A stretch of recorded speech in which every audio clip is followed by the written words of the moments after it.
भाजप आमदार गोपीचंद पडळकर आपल्याबरोबर आहेत. जयकुमार गोरे प्रकरणामध्ये थेट नाव घेतलं गेलं ते सुप्रिया सुळे आणि रोहित पवारांचं.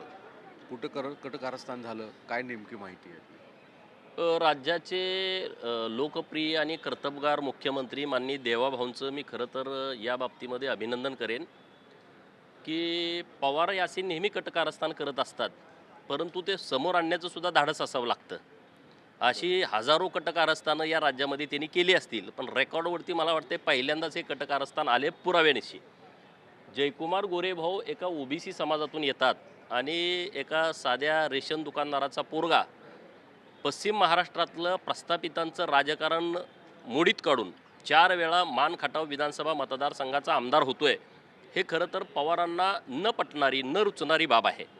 कारण सातारा जिल्हा हा तत्कालीन त्या काळामध्ये पवारांचा हा बालेकिल्ला होता राष्ट्रवादीचा, की 10च्या 10 उमेदवार हे राष्ट्रवादीचे निवडून यायचे असा तो विषय होता. 10 की 8 तिथं उमेदवार तेवढे ते निवडून यायचे. परंतु जयकुमार गोरेभाऊ 2009ला जेव्हा तिथं आले तेव्हा झेडपीचे सदस्य आणि विधानसभेचे आमदार झाले आणि ते लढत होते. कुठंतरी अडकवलं पाहिजे, कुठंतरी त्यांच्या विरोधामध्ये कटकारस्थान केलं पाहिजे असा सातत्यानं प्रयत्न होत होता. 2016ला फाईल झालेली केस जी 2019ला निकालात निघाली, त्या शिळ्या कडेला ऊत आणण्याचा प्रयत्न त्यांनी केला. आता मीडियात बोलणं, इथं बोलणं तिथंपर्यंत ठीक आहे, परंतु जी काल देवाभाऊंनी माहिती सभागृहाला दिली की ह्यांचे फोन झालेले आहेत, जे त्यांनी व्हिडिओ तयार केले ते व्हिडिओ ह्यांना पाठवलेले आहेत, ह्यांचं कन्फर्मेशन आल्याच्या नंतरच त्यांनी ते व्हायरल केलेले आहेत. अशा पद्धतीचं सगळं कटकारस्थान ह्यांनी केल्यामुळं आज पूर्णपणे म्हणजे जातीयवाद, भ्रष्टाचार आणि गुंडागिरी हे पवारांची खासियत आहे. आणि आता त्याच्यावरती गुंडागिरीवरती शिक्कामोर्तब पडला की बाबांनो, रोहित पवाराच्या कॉन्टॅक्टमध्ये या पश्चिम महाराष्ट्रातले सगळे नामचीन गुंड आहेत, ज्यांच्यावरती मोका लागला आहे, ज्यांच्यावरती मोका लागून जे बाहेर सुटलेले आहेत, जे दादागिरी करतात, खंडण्या वसूल करतात, हत्या करतात, अशी सगळी लोकं त्यांच्या संपर्कात आहेत. त्यामुळं त्यांनी हे प्रकरण केलं हे समोर आल्यामुळं त्यांना कुठलं तोंड दाखवायला जागा राहिली नाही. माझं तर म्हणणं असं आहे की सरकारने या विषयामध्ये त्यांना सहआरोपी केलं पाहिजे या प्रकरणामध्ये. कशासाठी ह्यांनी त्यांना पुढं केलं, काय ह्यांचा हेतू होता, तर ह्या प्रकरणामध्ये त्यांना सहआरोपी करण्याची आवश्यकता आहे असं माझं मत आहे. आणि त्याची पूर्ण शहनिशा लोकांच्या समोर आली पाहिजे की कशा पद्धतीने ह्यांचा त्यामध्ये सहभाग आहे, रोल आहे, ते सगळ्यांच्या समोर आलं पाहिजे. आपल्या संपूर्ण प्रकरणामध्ये सुप्रिया सुळे किंवा रोहित पवारांकडनं मात्र वेगळा आर्ग्युमेंट केलं जात आहे की जयकुमार गोरेंची चौकशी करणार का यातनं? अरे तो विषय झाला ना, तुमचं काय असेल तर ते द्या ना म्हणणं. जे कुठं अन्याय झाला, काय झाला, हा विषयावर बोला ना तुम्ही. विषय फिरवताय कुठं? विषय कुठला आहे? त्या भगिनीचा विषय आहे की ज्या भगिनीनं आरोप केला, त्या भगिनीला तुम्ही आरोप करण्याला प्रवृत्त केलं, हा विषय ह्याच्यावर बोला ना. दुसरे काही विषय असतील तर द्या तुम्ही सरकारकडं, त्यामध्ये ते करतील ना शहनिशा. काल आता हे प्रभाकर देशमुखाचे 100 कॉल रेकॉर्डवरती आले. मग 100 कॉल कशासाठी केले? ते जर ह्या कटाचा भाग नाहीत तर 100 कॉल कोण करतं काय? आपण जर कुणाला करतो का 100 कॉल? तुमचा काहीतरी नियोजन असल्याशिवाय, प्लान असल्याशिवाय तुम्ही 100 वेळा एका व्यक्तीशी बोलत नाही.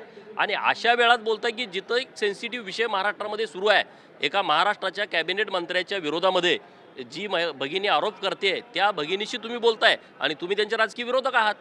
तुमच्या त्या तालुक्यातल्या पण नाहीत, तुमच्या त्या मतदारसंघातल्या पण नाहीत, पवारांच्या तर त्या जिल्ह्यातल्या पण नाहीत. मग तुम्ही कशासाठी बोलताय? तर ही अशी कटकारस्थानं करणं, मी आता रोहित पवारचं दुसरं कटकारस्थान पण आता उघड करणार आहे. माझ्या बाबतीत जे घडलं होतं ते पण मी आता समोर आणणार आहे. कोणतं? नाही नाही, माझ्या गाडीवरती जो हल्ला केला होता त्यात रोहित पवारचा सहभाग होता. तेव्हा माझ्या गोष्टी निदर्शनास आली होती, पण मी तो विषय सोडून दिला होता. तर हे सगळे विषय लोकांना कळाले पाहिजेत. आम्ही काय राजकीय. थोडं डिटेल. सोलापूरमध्ये माझ्या गाडीवरती जो हल्ला झाला, तो हल्ला करणारा त्याच्या छातीवरती पवारांचा टॅटू होता. रोहित पवारांनी त्या सगळ्या विषयाच्या बैठका घेतल्या होत्या. मी सरकारला मागणी करणार आहे की त्या प्रकरणाची सुद्धा फेरचौकशी होण्याची आवश्यकता आहे. रोज उठून तुम्ही अशी प्रकरणं करणार आणि परत पांढरपेशी होऊन महाराष्ट्रात फिरणार, पुरोगामित्वाचा आव आणणार, हे कुठंपर्यंत चालणार आहे? हे किती दिवस चालणार आहे? हे सगळं खोटारड आहे. आणि माननीय देवाभाऊंनी त्यांचा बुरखा जो पुरोगामित्वाचा होता तो काल टराटरा फाडला सभागृहामध्ये. त्यांच्याकडे उत्तर नाही, निरुत्तर आहेत ते. प्रभाकर देशमुख आय एस अधिकारी ते एवढ्या मोठ्या सगळ्या प्रकरणामध्ये. अरे तो तर एक नंबरचा आय एस अधिकारी, म्हणजे तुम्हाला त्याची कहाणी माहीत आहे. हजारो कोटी रुपयाची मालमत्ता जमा करणारा तो आय एस अधिकारी आहे. एखादा दरोडेखोराकडं पण इतकी प्रॉपर्टी नसेल. इतक्या प्रॉपर्टी तुमच्याकडे आल्या कुठून? पगार तुम्हाला 1 लाख, 1.5 लाख, 2 लाख, 30-35 वर्ष तुमची नोकरी झाली, तुमच्याकडे किती पैसे झाले? तुमच्याकडे शेकडो एकर जमीन प्लॉटच्या आहेत, कुठून आल्या एवढ्या? 50-50 कोटी रुपये तुम्ही विधानसभेला खर्च करता. हे कुठले अधिकारी नाही, काय विषय नाही. ओके, धन्यवाद. गोपीचंद पडळकर यांनी ही माहिती दिलेली आहे. व्हिडिओ जर्नलिस्ट गौरवसह सागर कुलकर्णी, NDTV मराठी, मुंबई.